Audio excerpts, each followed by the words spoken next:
Now, Article 7 of the India-US Treaty is basically subdivided into 7 paragraphs. Okay. Paragraph 1 basically deals with when the profits can be taxed in the source state or the state of residence.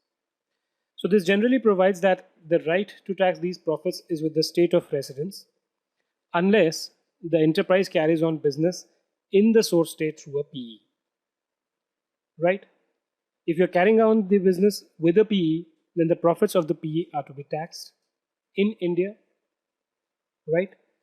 And not only the profits of the PE, but there's something called a force of attraction clause, by virtue of which, if there are any other activities of the same or similar kind, whether through a sale of goods or for other business activities of the kind which are done by the PE, then even profits from those can be taxed in India.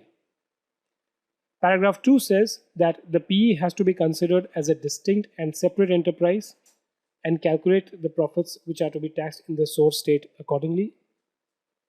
Paragraph 3 provides for certain deductions, okay, which can be claimed for expenses by the PE and certain which cannot be. Paragraph 4 provides that if there is a PE of a non-resident in India and which only procures goods for that very enterprise, then there will be no taxation in India for that enterprise. If you procure for the enterprise and for someone else as well, then the taxation may be triggered. Paragraph 5 kind of says that in case you have a PE, right, not the force of attraction clause PE, but the general PE, then it is only the profits which are attributable to the activities and the assets of the PE which are taxable in source state.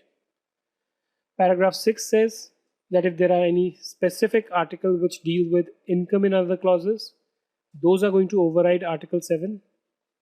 And paragraph 7 defines what business profit would mean for the purpose of this article.